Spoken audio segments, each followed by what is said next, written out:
10 देशों में फैला हुआ है और मुंबई में हमारे 3 डिस्ट्रिक्ट है। बांद्रा से लेके डानू तक का जो एरिया है वो हमारा डिस्ट्रिक्ट होता है 3231A3 और ये हमारा इस साल का दूसरी शताब्दी का पहला साल है और हमारा डिस्ट्रिक्ट री नंबर हुआ है तो उस हिसाब से हमारा पहला साल है। और पहले साल में हमने हमारे जो लायन साथी है उनमें नया जोश पैदा करने की कोशिश की है। उन्होंने बहुत हमें साथ दिया है और हमने पूरी साल भर में 100 करोड़ की सेवा का लक्ष्य रखा है। उसमें से 27-28 करोड़ की सेवाएं ऑलरेडी हो चुकी है। 65 करोड़ के नया प्रोजेक्ट चालू होने वाला है। 10 करोड़ का एक नया प्रोजेक्ट का इनॉग्रेशन होने वाला है। हमारा जो टारगेट है 100 करोड़ की सेवा का वो पूरा होने वाला है। और मेरे साथी vice district governor doctor Deepak Chaudhary और vice district governor doctor Ajit Jain, इन दोनों के सपोर्ट से हम ये कार्य अर्जित करने में सफल हुए। दीपक जी, जानना चाहूँगा ये गेम चेंजर जो यूज़ किया, क्या गेम चेंजर किस तरह से देखते हैं?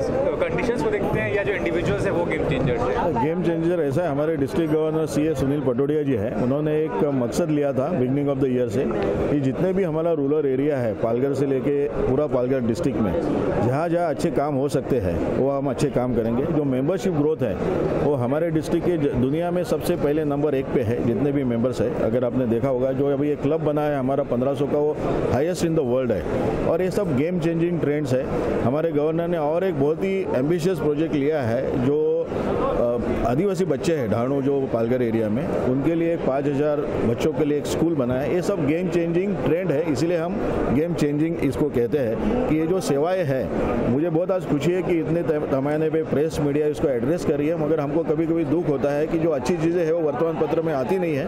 मगर लायंस ने अभी 23 करोड़ का, अभी तक 35 करोड़ का जो काम किया पूरा पालघर डिस्ट्रिक्ट में, बहुत सारे स्कूल्स है, बहुत सारे हॉस्पिटल्स बनाए हैं, जैसे अम्बिस्ता में है, गोरा में है, जो रूरल एरिया है हम वहाँ जाते हैं। और हमारा डिस्ट्रिक्ट गवर्नर का एक लक्ष्य है कि जितने भी सिटी के क्लब है वो वहाँ जाके खुद उधर प्रोजेक्ट करे, जैसे स्कूल है, मेडिकल सेंटर्स है। हमारे डिस्ट्रिक्ट के कम से कम 14 ऐसे मेडिकल सेंटर मुंबई में है जहाँ हम बहुत ही कंसेशनल रेट में उनको मेडिकल फैसिलिटी देती है।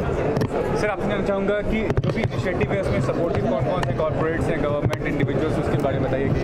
सर, ऐसा है कि हमारा जो डिस्ट्रिक्ट है वो नॉर्मली काफ़ी सारे कॉर्पोरेट जैसे चॉइस लिमिटेड है, देन SK पटोडिया फर्म्स हैं एंड ऐसे काफ़ी सारे और फार्मास्यूटिकल कंपनीज़ हैं जिनकी तरफ से हमको CSR का कंट्रीब्यूशन मिलता है। एंड उस कंट्रीब्यूशन की मदद से और प्लस हमारे लायन साथियों की मदद से, अदर NGOs की मदद से एंड बाकी फिलैंथ्रोपीज़ की मदद से जो है हम फंड जमा करते हैं। और जिससे जो है हम सिटी में और सैटेलाइट एरिया में, जैसा कि हमारे गवर्नर सर ने बताया कि पालघर और काफ़ी सारे रिमोट एरियाज़ में छोटे छोटे पाड़ा और छोटे छोटे विलेजेस को अडॉप्ट करते हैं एंड उनकी रिक्वायरमेंट्स को फुलफिल करते हैं। और अभी जैसा कि हमारे गवर्नर सर ने बताया कि हमने बहुत बड़ा मुद्दा हाथ में लिया हुआ है, 5000 ट्राइबल बच्चों के लिए रेसिडेंशियल स्कूल का प्लान किया है, right from the junior two degree college तक का वो है एंड जो कि हम अभी महीने में उसका इनॉग्रेशन करने वाले हैं। एंड इस तरह से सारे के सारे कॉर्पोरेट्स, NGOs और बाकी की संस्थाओं से जुड़ करके फंड्स जमा करके हम ज़्यादा से ज़्यादा ज़रूरतमंदों की सेवा करते हैं। सुभाष जी बलवाल हमारे चेयरमैन है पूरे तीनों डिस्ट्रिक्ट के।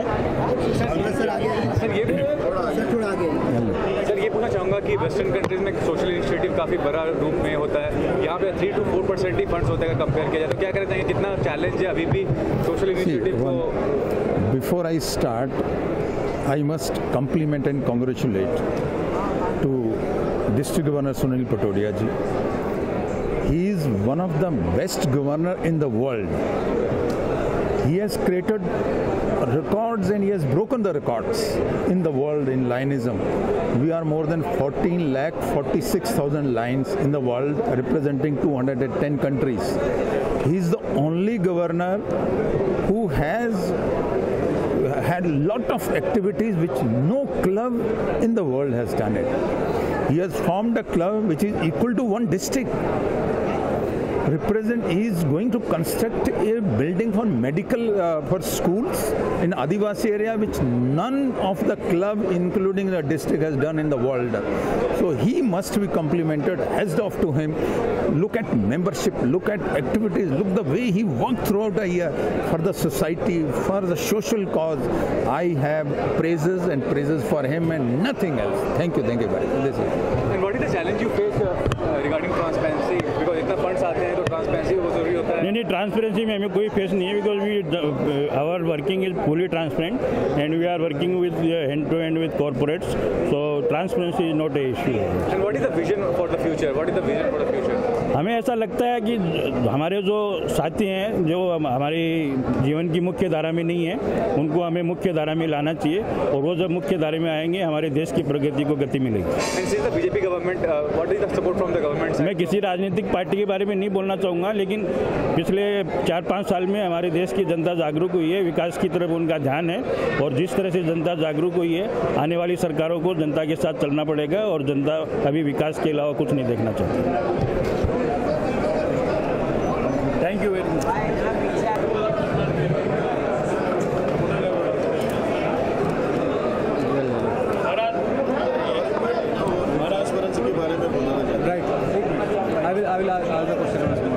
में यूज होता है, हमारी लाइन साथियों की जो मेंबरशिप फीस आती है उससे हम हमारा एडमिनिस्ट्रेटिव और हमारी जो मीटिंग्स का खर्चा है। आज जैसे आप ये मीटिंग देख रहे हो, इसका चैरिटी से कोई फंड यूज नहीं होता है, ये हमारे साथियों का कलेक्शन जो फीस के रूप में होता है उसमें से हम स्पेंडिंग करते हैं। So 100% collection as charity depend, more than 100% we are spending on the charity. जितना हमको आता है उससे 2 गुना या 4 गुना खर्चा करते हैं। Thank you very much.